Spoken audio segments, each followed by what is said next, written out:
taarifa za KTN leo siku hii ya Alhamisi, ambapo kama ilivyoada tunazungumzia masuala ya afya katika sehemu ya pili ya taarifa hizi kwenye KTN News. Hii leo tunazungumzia swala la kujitoa uhai. Je, kujitoa uhai ni kusuluhisha tabu au ni kuongezea tabu kwa jamaa ama wapendwa wa yule ambaye anajitoa uhai? Tutakuwa naye Daktari Catherine Mutisia ambaye ni mtaalam wa masuala ya mawazo ya binadamu ama kwa kimombo psychiatrist. Hayo yote ni baadaye, kwanza tupate vidokezo.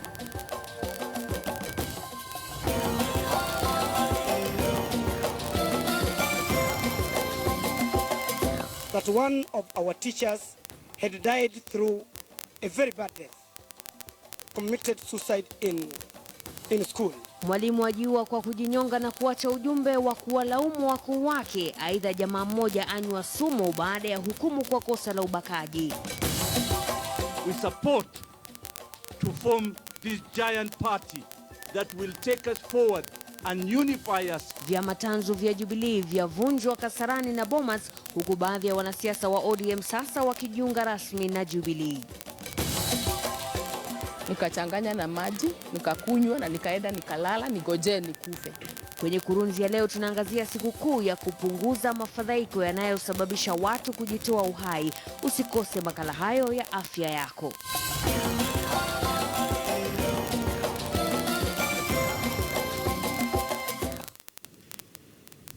Karibu kwa taarifa zetu. Mimi ni Mashirima Kapombe na mtangazaji wetu wa ishara ni Meresha Uwiti. Tunaanza na taarifa ambayo inasema ndege mbili zimeanguka leo, moja ikiwa ni helikopta ya polisi katika mtaa wa Mathare hapa Nairobi na nyingine ikiwa ndege ndogo ya watu binafsi huko Naivasha. Kwenye ajali ya Naivasha, mwanamke mmoja raia wa Poland alifariki huku wenzake watano wakijeruhiwa. Raia hao wa kigeni walikuwa wamemtembelea mwenzao katika eneo la Naivasha, ndipo wakaamua kupaa juu ya ziwa angalau kuona jinsi lilivyo. Ndege ilikumbwa na hitilafu na kuanguka kando ya ziwa na kulipuka moto.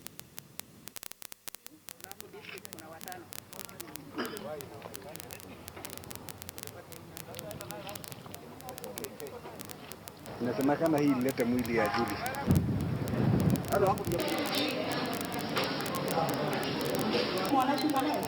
Hii sio vinyo. Ndio kwa uradi sana.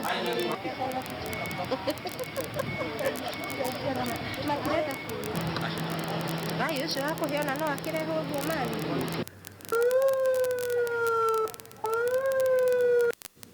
Kwenye kisa cha kusikitisha, mwalimu mkuu wa shule ya msingi ya wavulana ya Nyabondo huko Kisumu amejitoa uhai. Kwenye taarifa ifuatayo, Franco Tieno anakuletea majonzi yaliyotanda shuleni humo. Hali kadhalika huko Nakuru ambapo bwana mmoja alikunywa sumu mahakamani baada ya hukumu yake kusomwa. Swala ibuka kwamba je, kujitoa uhai ni kusuluhisha au ni kuachia tabu wapendwa wako? Walimu na wanafunzi katika shule ya wavulana ya Nyabondo, kaunti ya Kisumu, wataufunga muhula wa mwisho mwaka huu bila mwalimu wao mkuu George Orwengo Otieno. Mwalimu Otieno alipatikana akining'inia kwenye kamba ndani ya bafu nyumbani kwake shuleni humo, kando yake akiwa ameacha ujumbe kwamba amejitoa uhai kwa sababu ya kuhangaishwa. Mwalimu huyo ambaye amehudumu shuleni humo kwa miaka 11 sasa, aliwalaumu baadhi ya watu akitaja kuwa wapo wanasiasa na maafisa fulani wa elimu waliokuwa wakimkosesha usingizi kwenye kazi zake. It's very sad that we lost him, but we say God knows everything. Kwa mujibu wa naibu mwalimu mkuu, marehemu alikuwa amepata barua ya uhamisho na alikuwa katika harakati ya kuripoti kwenye kituo chake kipya. We just realized in the morning that he had passed on when he was packing his things because he was to go to the other school which he was transferred to tomorrow. These people are bent on pushing the teachers to the wall the whole time. So today we are saying, George is dead. Can they come and take over the school? It's one school that has suffered 2 fires, and now the head teacher is gone. He was our nice teacher. Kwenye kisa kingine huko Nakuru, Hesbon Kosgei mwenye umri wa miaka 18 anapokea matibabu hospitalini baada ya jaribio la kujitoa uhai. Kosgei aliyekuwa akikumbwa na tuhuma za kumlawiti mtoto mwenye umri wa miaka 4 mwaka wa 2013 alikunywa sumu hii leo kwa nia ya kutaka kujitoa uhai baada ya mahakama kumhukumu kifungo cha miaka 4 gerezani. Kosgei anadaiwa alimsubiri jaji kusoma hukumu hiyo ndipo akachomoa chupa mfukoni iliyokuwa na nitric acid na kuimimina kooni. Kosgei anadai kutekeleza kitendo hicho. Tulilipa wakili, tukajitetea kotini, lakini hakuna akili tendeka. Ndio. Ndio ukaamua kufanya nini? Ukaamua kunywa dawa. Daktari Wambui Kinyanjui aliyemhudumia mgonjwa huyo katika hospitali kuu ya Nakuru alithibitisha kisa hicho. Kosgei amedai kwamba yeye ni mwanariadha na kwamba mwishoni mwa juma hili alikuwa amepanga kushiriki kwenye mbio za masafa marefu ya Ndakaini Half Marathon. Frank Otieno, KTN News. Kwenye masuala ya siasa sasa, ukumbi wa Kasarani ulikuwa mwenyeji wa vyama vitano ambavyo vimeelezea nia ya kujiunga na chama kipya cha Jubilee kitakachobuniwa rasmi siku ya Jumamosi. Miongoni mwa vyama vilivyovunjwa ni URP ambacho kilikuwa cha kwanza, baadaye Ford People na TN. Zamu ya kwanza asubuhi ilikuwa chama cha naibu rais William Ruto cha URP. Parties in accordance with section 11. Zaidi ya wajumbe 1000 wakihudhuria hafla ya kuvunjwa kwa chama hicho. Nimeshaweka kidole. Kilichobuniwa Januari mwaka 2012. Safari yetu tutasema tumefika wakati tumehakikisha ya kwamba baada ya Mheshimiwa Uhuru Kenyatta kushinda kiti ya 2017, lazima ndugu yetu William Samoei Ruto akuwe rais wa Kenya. We have accepted that it is better to be a sweeper in a better party like Jubilee than to be a big man in a small party in our villages. And we are ready to serve, whether as gatekeepers, whether as servicemen. We are willing to hit the ground to ensure that the Uhuru Ruto presidency of 2017 becomes a reality. Wajumbe hao kwa pamoja waliafiki kujiunga na chama cha Jubilee. URP kusema na kutenda. Asanteni sana. Jioni fursa ya chama cha Rais Uhuru Kenyatta cha TNA iliwadia. Chama kilichozinduliwa rasmi Mei mwaka 2012, leo ikiwa siku ya mwisho ya uwepo wa chama hicho. Zaidi ya wajumbe 1500 wakihudhuria na kuafiki kuvunjwa. We move towards the new party, the Jubilee Party, ladies and gentlemen. We must be bold enough. We must accept that time changes. And a time comes when you must be bold enough to say you must lose the shores in order for you to discover new islands. We're here to usher our country's politics to the next level and to reaffirm that we still believe. We still believe that we can continue on the path of prosperity and transformation even as we unite our people. Vyama vingine ambavyo vilitengewa uwanja wa Kasarani ni GNU, TIP na Ford People. Hii leo imekuwa ndio mkoko unalika maua, upeo ukiwa hapo kesho ambapo naibu kinara wa chama William Ruto anatarajiwa kuongoza hafla ya kuunganisha vyama hivi vyote, kisha siku ya Jumamosi ambapo kinara wa chama Rais Uhuru Kenyatta atazindua rasmi chama kipya cha Jubilee. Jeff Kirui, KTN leo. Mbali na uga wa kimataifa wa Kasarani, vyama tanzu vingine 6 vya muungano wa Jubilee vilivyokata kauli ya kuunda chama kipya cha Jubilee vilikuwa katika ukumbi wa Bomas of Kenya huko Karen, ambapo wajumbe wa kitaifa wa vyama hivyo waliidhinisha maafikiano ya kamati kuu ya vyama hivyo vya kujiunga na chama kipya. Hata hivyo, New Ford Kenya iliyoshuhudia mkengeuko maalum baada ya wabunge 6 kutoka muungano wa upinzani CORD wakiongozwa na mwenyekiti wa Ford Kenya na seneta wa Turkana John Munyes walipotangaza kuhama Jubilee kupitia New Ford Kenya. We support to form this giant party that will take us forward and unify us as the people of this country. And we don't discriminate about what tribe, what religion. Kaunti 25, 26 ambao ziko hapa, wale wanachama wa chama cha RC wote wamekuja leo kwa sababu ya kuunga mkono mwelekeo ama barabara ile ambayo tunakwenda kutengeneza nchi nayo.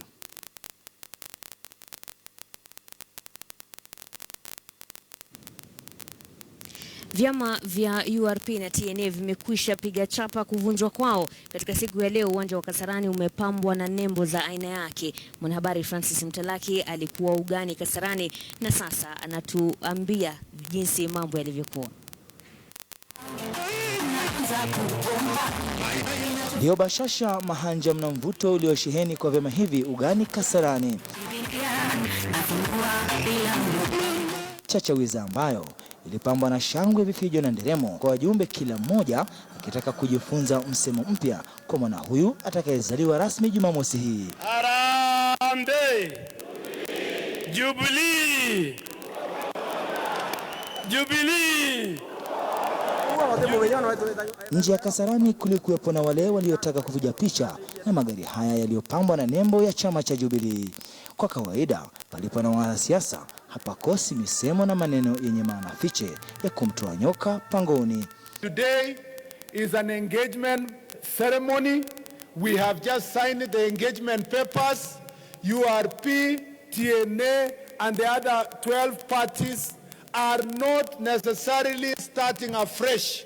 They have come of age. They have passed teenage. They are now getting married.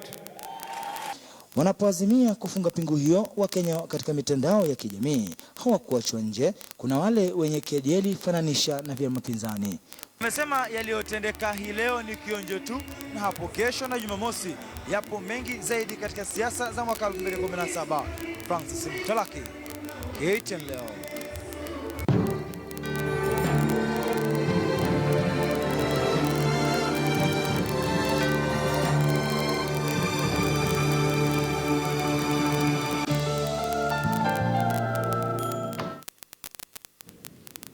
Tukisalia na siasa, wakati huo matayarisho ya sherehe za ODM za kuadhimisha miaka 10 tangu kubuniwa zimefikia kilele nchini. Mabasi na magari ya chama hicho yameelekezwa katika kaunti mbalimbali ili kuwasafirisha wajumbe wa ODM kuelekea Mombasa kwa sherehe hizo.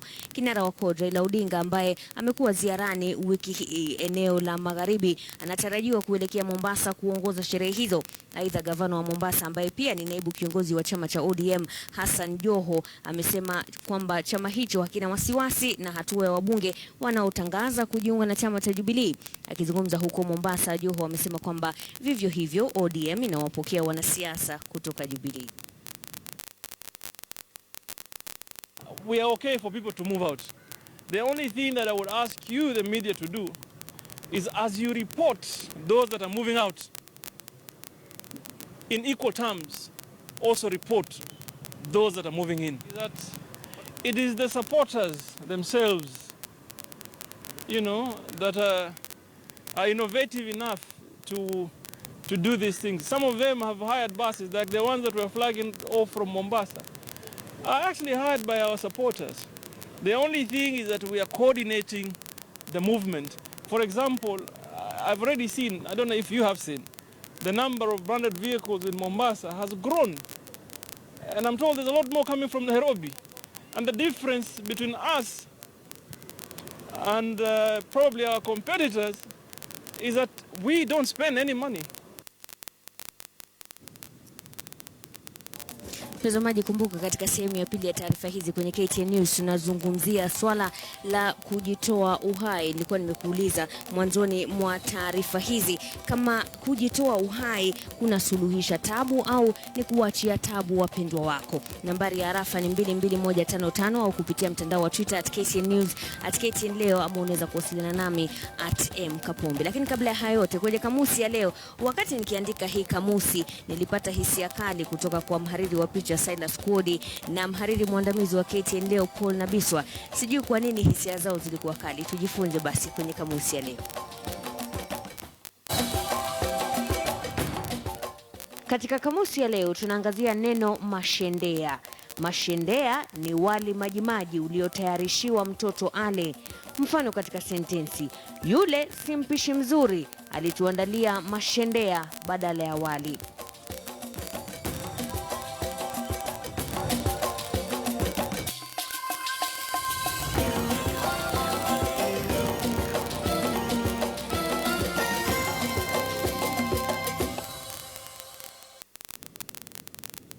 Karibu tena na asante sana kwa kuendelea kuwa nasi. Huku Kenya ikijitayarisha kujiunga na mataifa mengine kote duniani kwenye maadhimisho ya siku ya watu ambao hujitoa uhai kama suluhisho kwa mahangaiko yao, Peris Washira ambaye amejaribu zaidi ya mara 3 kujitoa uhai lakini akafeli ni mmoja wao. Kwenye makala ya afya yako, Cecilia Wakesho alikutana na mama huyu ambaye anasema kamwe hajuti majaribio hayo yanayosababishwa na hali ya kugeuka kwa hisia almaarufu kama bipolar.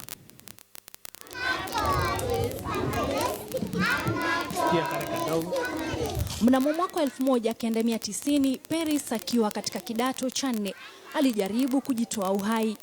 Kisa na maana alijipata kwenye njia panda baada ya kupoteza sanduku lililojaa bidhaa zake za shule. Asijue la kufanya kwani kuwapasha jamaa zake kulimanyisha apewe kichapo cha mbwa. Sasa nilipofika nyumbani nilienda tu nikachukua dawa ya kuspray coffee ya kahawa. Nikachanganya na maji, nikakunywa na nikaenda nikalala nigoje nikufe. Unfortunately, bradhangu yule mdogo akakuja, sijui alikuwa ametumwa nini na mamangu kwa bedroom. Akakuja, ndio akapata ile container nimetengenezea dawa iko tu hapo na nimelala. Ndio akaenda akaambia mama yangu. Sasa ndio walikuja wakanichukua, nikapewa maziwa, as a first aid na nikapelekwa Udhaya Hospital. Cha kusikitisha ni kwamba licha ya kurejelea hali yake ya kawaida, mwaka 1995 ibilisi huyo kuyatimisha maisha yake akamwingia tena. Mara hii alikuwa mama wa mtoto mmoja. Kumbe kilio cha mwanawe kilikuwa kimvutie jirani aliyeokoa maisha yake. Mwezi wa 7 hivi 8 nikaamua afadhali nikufe badala ya kuleta mtoto nyumbani, na mamangu hamtaki kwa sababu alikuwa ananiambia hivyo kila saa na bwana amenikataa. Sasa nikaona nijitoe uhai. Ndio nilikunywa pills. I don't even remember ilikuwa type gani. Nikakunywa nikaenda nikalala.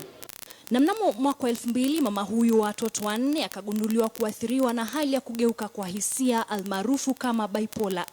Hali ambayo wakati mwingine humnyima raha kiasi cha kutozungumza na walio karibu naye kama mumewe na watoto wake. Lakini kuna majuto yote baada ya majaribio ya kujitoa uhai. Mtu akijitoa uhai hakuangi na akili timamu, anakuanga mgonjwa. Kwa sababu hata kama ni kujichoma unajichoma, hufikiri utachomeka usikie uchungu. Ile sasa unaangalia ni wewe tu uende. Uachane na hizo vitu zinakusubua, uende ulale ukufe. Mama huyu mwenye umri wa miaka 44 ambaye ni mwalimu wa chekechea alimradi kuelewa mawazo ya watoto wanapokuwa. Anakisia kwamba malezi duni aliyopata kutoka kwa jamaa zake baada ya kuaga dunia kwa babaye mzazi huenda alichangia pakubwa kwa kisirani cha kutaka kujitoa uhai ambacho kilimwandama tena mwaka jana. Hali iliyomlazimu kutafuta daktari binafsi kando na matibabu ambaye amekuwa akiyapokea kutoka hospitali ya rufaa ya Mathare. Ni sababu kadha wa kadha ambazo humfanya mtu kugeukia kujitoa uhai kama suluhu kwa matatizo yanayomkumba. Na bila shaka Kenya inapojiunga na mataifa mengine hapo kesho katika kuadhimisha siku ya watu wanaojitoa uhai, bila shaka mwalimu huyu hatasalia nyuma. Cecilia Wakesho, KTN leo, makala ya afya yako.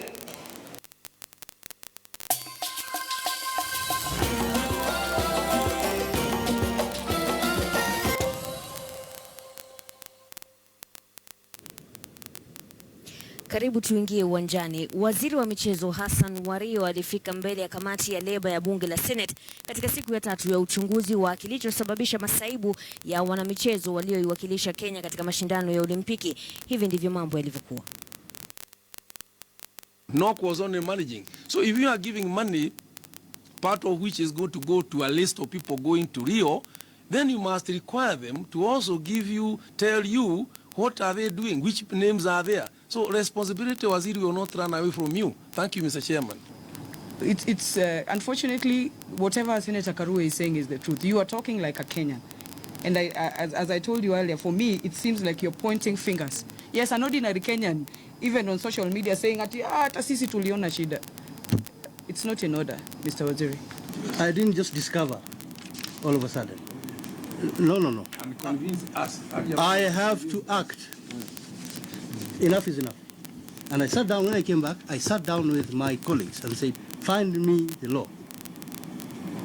Because unlike my predecessors, unlike the past, we are not in a business of postponing this problem. And I've mentioned this, I've mentioned so many other reports before. I had to act. An athlete from some other country who had done very well, certainly very well. He was hosted in the State House, whereas our athletes who are all over the place, they are, somebody comes from wherever, and our government thinks you host that. There's a discussion going on in the world. Is it about the amount of money you give? Or is it about serving your nation? Hapo awali kwenye mwanzo wa taarifa za KTN leo tulikuwa tumekuuliza kama kujitoa uhai ni kusuluhisha tabu ama ni kuwapa tabu wapendwa wako. Asilimia 15 wanasema ni kusuluhisha tabu, lakini asilimia 85 wanasema ni kuwatia tabu wapendwa wako. Nitaweza kusoma jumbe zingine baadaye. Natamatisha awamu ya kwanza taarifa za KTN leo, lakini tunaendelea kwenye KTN News na mengi zaidi. Endelea kuwa nasi.